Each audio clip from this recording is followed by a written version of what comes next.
comment est-ce qu'on peut obtenir tout ce qu'on désire et comment est-ce qu'on peut débloquer l'abondance financière. Je suis trop contente de vous retrouver dans ce nouvel épisode. Vous savez que c'est un sujet que j'adore. Quand on parle de tunas, j'adore ça, la tunas, la moula, le flouze, appelez ça comme vous voulez. Mais pourquoi j'adore parler de ce sujet ? Parce que je trouve que c'est un sujet qui est tellement central dans nos vies à tous, et même encore plus quand on est entrepreneur. Et en fait, c'est tellement un sujet sur lequel on se bloque, c'est tellement un sujet qui nous empêche d'aller plus loin. Et bien souvent, c'est parce qu'on a construit toute une vision et toutes des croyances autour de l'argent. Et en fait, c'est ouf de voir l'impact que ça a sur notre business. Donc voilà pourquoi j'adore parler de ce sujet et voilà pourquoi je sais que je vous ferai plein d'autres épisodes à chaque fois focus sur un aspect un peu important. Mais en fait, aujourd'hui, j'ai vraiment envie de vous parler justement de votre rapport à l'argent et comment est-ce qu'on fait pour débloquer l'abondance financière. Parce que oui, on entend souvent parler d'abondance financière, de loi d'attraction, etc. Et pourtant, je pense que beaucoup d'entre nous, on reste un peu dans un cercle vicieux où on n'arrive pas à débloquer cette abondance financière. Et du coup, je me suis dit, tiens, j'ai envie de faire un épisode sur ce sujet. Déjà de 1, pour vous expliquer mon rapport à l'argent et ce que moi je fais, les déclics que j'ai eus et qui m'aident à débloquer mon rapport à l'argent. Et je pense que ça pourra sincèrement vous aider parce que si on n'attire pas d'argent, c'est pas parce que l'argent veut pas de nous, c'est parce que nous on veut pas de lui. Et vous comprendrez pourquoi est-ce que je dis ça. Mais tout ça pour vous dire que, en fait, je pense qu'on a tous un peu, en tout cas en France. Je ne sais pas trop dans les autres pays, même si je pense que dans certains pays, la culture est tellement différente que probablement qu'ils ont moins de difficultés avec l'argent. Mais nous, en France, je trouve qu'il y a vraiment un espèce de tabou, il y a vraiment plein de choses autour de l'argent qui font que, en fait, c'est pas de notre faute. C'est juste que on a été construit avec cette image que l'argent, c'est un peu tabou. Et je fais pas exception à ce cas-là. Personnellement, je suis née d'une famille modeste, en fait, qui avait pas plus de moyens que les autres, mais qui n'était pas non plus pauvre. C'est-à-dire que j'ai toujours grandi avec un toit sur la tête, j'ai jamais manqué de rien. Et pour autant, j'ai pas été dans une famille qui était blindée de thunes, quoi. Mais je trouve que c'est important et je vais vous partager vraiment là, sans filtre, moi, mon expérience par rapport à ça depuis que je suis jeune, mon expérience par rapport à l'argent. Et peut-être que vous y trouverez des points de similitude, peut-être que juste ça vous fera réfléchir. Mais voilà, l'objectif, c'est vraiment de vous partager ça sans filtre. En fait, moi, quand j'étais enfant, et même encore aujourd'hui, sincèrement, j'ai toujours entendu des choses plutôt négatives par rapport à l'argent. Par exemple, que lorsqu'on gagnait de l'argent, on changeait, on n'était plus les mêmes, que nos priorités changeaient, qu'on devenait omnibulé par l'argent et que tous nos choix n'étaient guidés que par faire encore plus d'argent, que ça nous montait à la tête, que possiblement... quand on avait de l'argent, les gens ne venaient plus se connecter à nous pour qui on est, mais pour notre argent. Donc en fait, qu'on attirait des relations pas saines et des gens intéressés. Que quand on parle d'argent, en fait, on se la pète, qu'on est quelqu'un de puant et qu'on veut comme étaler notre succès aux yeux des autres. Voilà, c'est toutes des choses que j'ai entendues de la bouche de mes parents, de la bouche... des gens que j'ai toujours côtoyés. C'est pas juste mes parents, c'est vraiment beaucoup de choses, et même encore aujourd'hui, dans les gens qui m'arrivent de côtoyer, même certains, c'est des proches, ont encore ce discours-là. Et donc, ce discours-là a forgé évidemment une croyance autour que l'argent, c'est pas bon. Enfin, en soi, ça n'apporte rien de bon. Pourtant, je veux de la thune et tout le monde veut de la thune. Mais pour moi, vraiment, la différence entre ceux qui vont réussir à obtenir l'argent qu'ils veulent et ceux qui n'arrivent pas à l'obtenir, malgré qu'ils en veulent quand même, eh bien, c'est que ces gens-là, ils n'ont pas honte d'en vouloir plus. Et que non seulement ils ont identifié les blocages, mais en plus, ils les ont levés. Et souvent, ce sont des blocages inconscients qui les empêchent d'avoir plus d'argent. Et souvent, ces personnes qui arrivent à débloquer l'abondance financière, pour moi, c'est des personnes qui agissent, qui pensent, qui parlent, qui ressentent, comme la version 2 qui a déjà obtenu tout ce qu'ils désiraient. Donc en fait, ils sont complètement sortis des croyances et de la vision de l'argent qu'ils avaient au départ. Et donc ça veut dire qu'il n'y a plus de barrière énergétique et mentale entre l'argent et eux.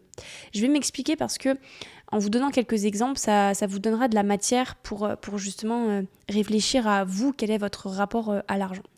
Mais en gros, avec tout ce que je vous ai dit et avec toutes les constructions que la société nous impose aussi autour de l'argent, nos parents, etc. Mais en fait, notre corps, notre subconscient, et donc notre subconscient par définition, c'est pas des choses dont on a conscience généralement, en fait est complètement bloqué à recevoir plus d'argent. Par exemple, si on veut devenir riche, qu'on veut par exemple acheter une Rolls-Royce, qu'on veut avoir une villa à Bali et qu'on veut s'acheter une montre Cartier par exemple, mais qu'on est constamment en train de dire et de penser que les gens riches, c'est des cons, qu'ils agissent un peu comme des fous, qu'ils sont pas capables, que tout leur est tombé un peu tout cuit dans la bouche. Et si, parallèlement aussi à ça, on est mal à l'aise à chaque fois que l'on parle d'argent, on est mal à l'aise à chaque fois qu'on est en présence de ce qu'on désire. Par exemple, c'est tout bête, mais si vous voulez vous acheter une Rolls-Royce ou une villa à Bali, probablement, en fait, vous allez agir de la sorte à non, je vais pas aller essayer cette Rolls-Royce, je vais pas aller dans cette boutique de montres de luxe, de toute façon je peux m'en payer aucune, je vais pas aller visiter cette villa, de toute façon elle est hors de prix, donc pourquoi je vais y aller? Parce que je peux pas me la payer, et puis en même temps ça se voit sur moi, ça se voit sur mon visage, ça se voit sur comment je m'habille et tout, que j'ai pas l'argent. C'est pas ma place, c'est pas là où je dois être. En fait ça, c'est typiquement la raison pour laquelle l'argent, on est en train de créer un fossé entre nous et l'argent, et du coup, on continue d'éloigner ça et de se dire qu'en fait, l'argent, c'est pas pour nous, que l'argent, on ne le mérite pas, que l'argent, on n'a pas envie, en fait. Et tout ça parce qu'il y a des barrières énergétiques et mentales et même presque corporelles, sincèrement, je pense que c'est même corporel, en fait, non, je peux pas être proche de l'argent parce que je suis mal à l'aise à chaque fois que je suis en contact d'argent. Et donc, en faisant ça, en ayant ces pensées-là, ces discours-là, ces actions-là, on creuse juste le fossé entre l'argent et nous. Et donc, on continue d'alimenter nos peurs, on continue d'alimenter nos croyances.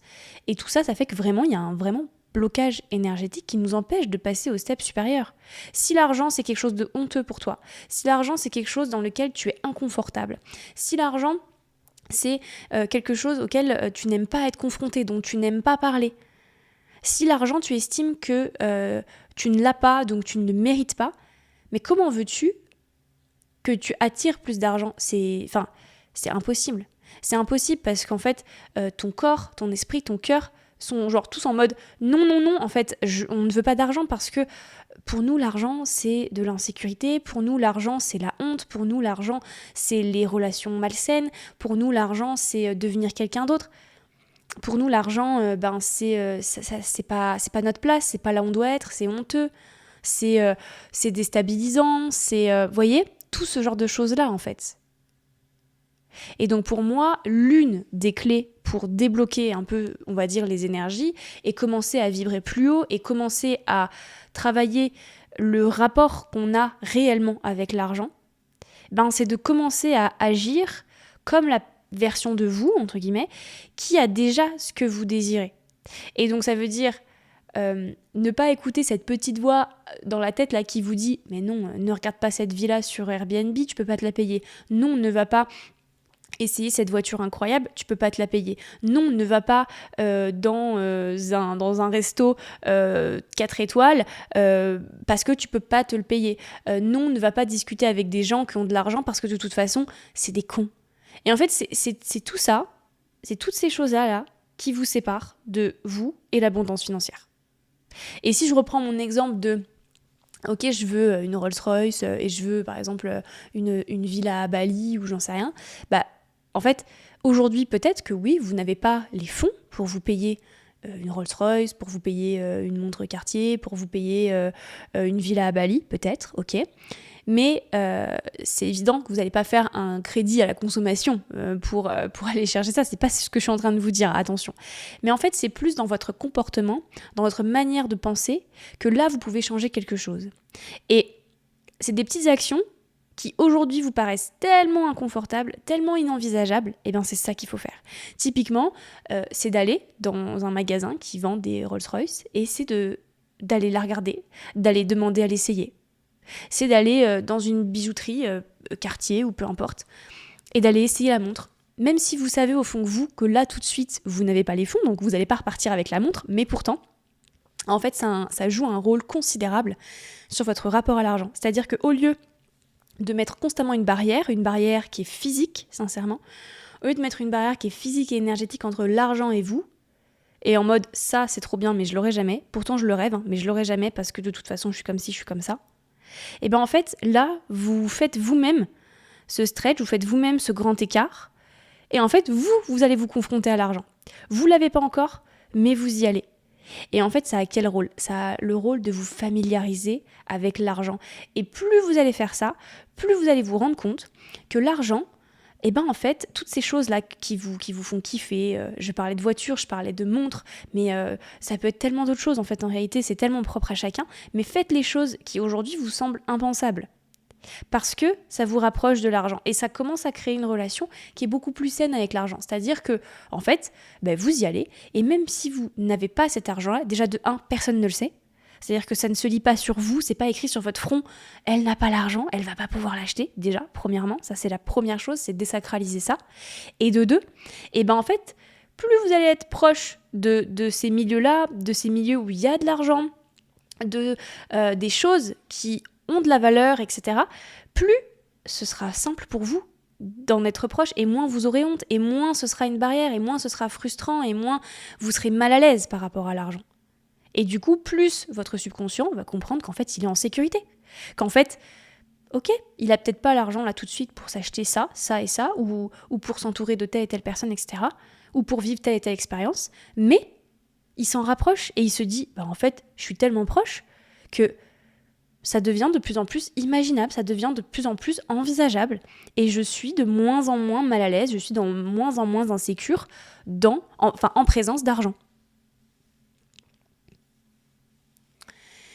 Et en fait, c'est là où c'est marrant, c'est que la plupart des gens, et j'ai fait partie de ces gens-là, mes parents aussi, et beaucoup de gens que je connais en réalité, en fait, en présence d'argent, se diraient mais non, mais je vais pas, t'es folle, je vais pas faire ça, je vais être ridicule, ils vont voir que j'ai pas d'argent, je vais pas rentrer dans ce magasin, je vais pas aller essayer une Rolls-Royce, t'es malade, j'ai pas la thune, de toute façon, pourquoi je vais y aller ? Parce que là, en fait, ça me met hyper mal à l'aise. Mais en fait, déjà de 1, vraiment, je vous ai dit, personne ne sait quel argent vous avez sur votre compte en banque, en fait. C'est pas écrit sur votre front, c'est pas écrit sur les fringues que vous portez. Je peux vous assurer, je connais des gens qui ont énormément d'argent et qui sur eux, ça ne se lit pas sur eux, sincèrement. Donc, et au contraire, des gens qui peut-être n'ont pas tant d'argent que ça, mais sur eux, on pourrait avoir l'impression que oui. Donc en fait, les apparences, je vous le dis, c'est pas la réalité. Et typiquement, si vous continuez d'adopter ce genre de comportement, ce genre de pensée, ce genre de blocage qui en vrai sont tellement ridicules en soi, plus vous allez faire ça, plus vous allez vous mettre 4 fois plus de temps à atteindre votre vie idéale, à aller chercher l'argent que vous voulez, à obtenir cette voiture, à obtenir cette vie-là, à vivre ces expériences. Parce que votre corps, vos énergies, votre mental sont bloqués par rapport à ça. Et donc, et quand on y pense, en vrai, ça vous engage à quoi ? Ça vous engage à rien de rentrer... de faire cette action, de rentrer dans ce magasin où il y a la voiture de vos rêves, d'aller visiter la villa incroyable qui est en vente pas très loin de chez vous. Vous voyez, tout ce genre de choses-là, d'aller regarder sur Airbnb pour rêver un peu sur vos prochaines destinations. Tout ça, finalement, ça vous engage à quoi ? À rien. Vous poussez une porte, vous ouvrez une application, vous envoyez un message, mais est-ce que quelqu'un va vous mettre un couteau sous la gorge en vous disant « tu l'achètes ou je te bute » quoi ? Bah non, personne. Et personne ne va vous juger. Et si vous avez peur qu'on vous juge, je vous assure, la plupart des gens ne se souviendront pas de vous dans les 10 minutes qui suivent, sincèrement. Et en fait, en faisant ça, vous mettez littéralement dans la peau d'une personne qui a déjà de l'argent. Vous vous mettez dans la peau de votre futur vous, qui se rend tranquillement au magasin pour acheter sa voiture, pour acheter sa montre, pour aller visiter sa prochaine villa. Et même si vous n'avez pas l'acheté aujourd'hui, vous aurez déjà vécu la sensation d'être en train d'obtenir ce que vous voulez.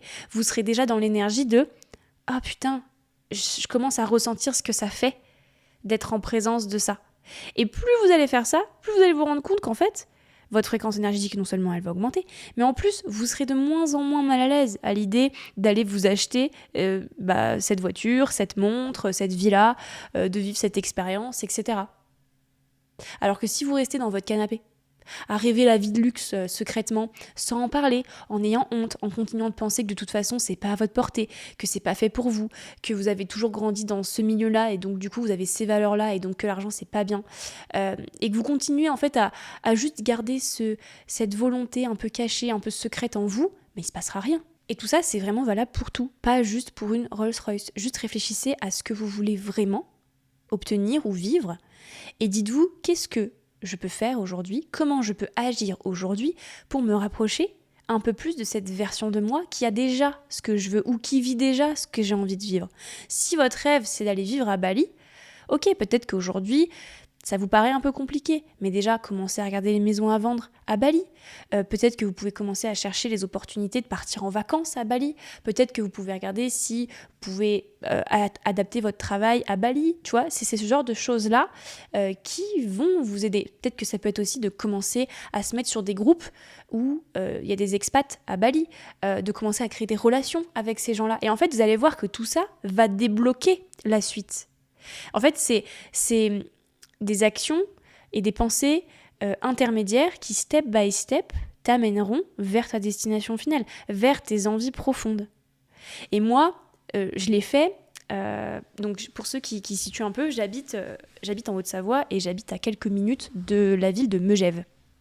Megève, c'est un village, c'est comme une ville, mais c'est assez connu pour les sports d'hiver. C'est une ville qui est très luxueuse, où il y a énormément de familles riches et où quand tu vas te balader, toutes les boutiques, ce sont quasiment des boutiques de luxe. C'est pas là-bas qu'on va trouver un Décathlon, voilà. Et en fait, moi, de temps en temps, je vais dans des villes comme ça, dans des magasins, dans des endroits où je sais que le luxe est présent et que ça se sent. Et j'y vais en me disant, ok, tiens, je vais me mettre dans la peau de ces gens-là et je vais aller, non pas juste regarder la vitrine en mode, oh, ce serait trop bien si j'avais ça, mais j'ai pas l'argent, donc mon Dieu, quelle horreur, allez, ça me déprime, je rentre chez moi. Non, ce que je fais volontairement, c'est que je rentre dans ces magasins et que je me prends pour la personne qui a déjà tout ce qu'elle veut et qui pourrait déjà se payer ça. Et donc, typiquement, je suis rentrée dans certains magasins assez luxueux, je vais pas citer les marques en particulier, mais voilà, je suis rentrée dans des magasins très luxueux où les vestes, elles valent 3 000 €, où la moindre paire de gants, c'est pareil, ça peut se compter en plusieurs centaines d'euros. Enfin voilà, et je rentre dans ces magasins-là pour me familiariser avec. Et c'est marrant parce qu'on m'a pas traitée comme une pouilleuse, on m'a pas dit vous faites quoi madame, on m'a rien dit. Au contraire, on a été hyper sympa avec moi. On m'a dit, est-ce que vous voulez essayer ça? Est-ce que machin? J'ai dit oui. Elle m'a dit, ok, je vous le mets en cabine et tout. Ok, très bien. Et elle m'a tout mis en cabine. Je suis dans ma cabine et j'ai essayé ça et je me suis dit, ah, trop bien, j'adore, etc. Je suis pas partie en achetant ces trucs qui valaient plusieurs centaines, voire milliers d'euros. Mais j'ai déjà vécu un peu cette sensation et je me suis familiarisée avec. Et aujourd'hui, j'ai plus honte de rentrer dans ce type de magasin-là, quand bien même je sais qu'actuellement, je ne peux pas me payer le quart de ce qu'il y a à l'intérieur. J'y vais quand même. Et en fait, plus je vais faire ça, plus je vais attirer l'abondance. Et plus l'argent ne sera plus un problème pour moi, donc plus l'argent aura l'opportunité d'arriver chez moi, en fait, parce que les portes seront ouvertes. Mais voilà, ça nécessite une chose, tu l'as compris, c'est de vraiment sortir de ces schémas qu'on se répète sans cesse. C'est d'oser faire des choses inconfortables, c'est d'oser faire des choses nouvelles, d'oser faire des choses qu'on aurait peut-être pensé impensables, parce que rien ne change s'il n'y a pas de changement. Si vous continuez à faire toujours les mêmes choses, ne vous étonnez pas que vous avez toujours les mêmes résultats. Et je sais que tout le monde vous dit sortez de votre zone de confort, etc. Je sais que c'est ce que tous les coachs mindset, coach business, tout le monde le dit, ok. Mais du coup, j'espère sincèrement qu'avec cet épisode de podcast, vous le comprenez aujourd'hui, pourquoi déjà c'est hyper important, et que surtout, ça vous donne aussi des pistes. Et du coup, là, moi, ce que j'ai envie de vous proposer, c'est vraiment un travail personnel qui va vous ouvrir les portes, qui est possible pour absolument tout, et pas juste sur l'argent, en réalité, mais c'est vraiment de définir ce que vous voulez obtenir, de définir vos rêves, vos nouvelles normes, et vous demander qu'est-ce que vous pouvez faire aujourd'hui pour agir comme cette version de vous qui a déjà tout obtenu, qui incarne déjà tout et pour qui les normes sont déjà ancrées en fait. Parce qu'aujourd'hui, la réalité c'est que vous avez des normes qui vous empêchent de faire des choses. Parce que vos normes, c'est les choses que vous considérez aujourd'hui comme normales, comme j'ai toujours fait ça et je pense comme ça et je me suis jamais autorisée à ça, ou alors au contraire j'ai toujours accepté ça alors qu'en fait non. En fait c'est ça vos normes, et ça peut concerner à peu près tous les aspects de votre vie, pas juste le business, pas juste l'argent, ça peut aussi être vos relations, ça peut aussi être plein de trucs. Faites ce travail-là, notez vos normes.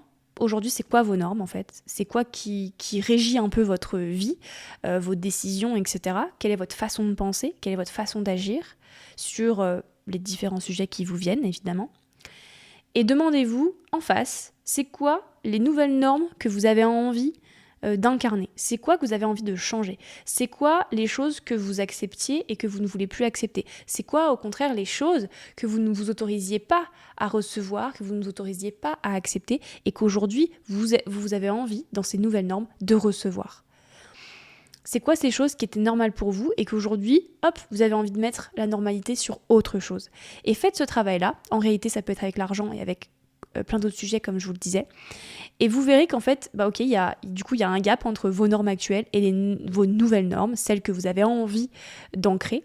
Eh bien, comment vous allez faire pour changer ces normes et vraiment les ancrer dans votre quotidien et faire en sorte que, vos nouvelles normes remplacent vos normes actuelles ? Eh bien, c'est tout simplement en listant ce type d'action-là, hyper inconfortable, où vous vous dites c'est impensable, et vous avez déjà votre discours interne qui vous dit mais non, cette personne-là va pas me répondre, cette opportunité, elle ne m'arrivera jamais. Non, je serais pas capable de faire ça.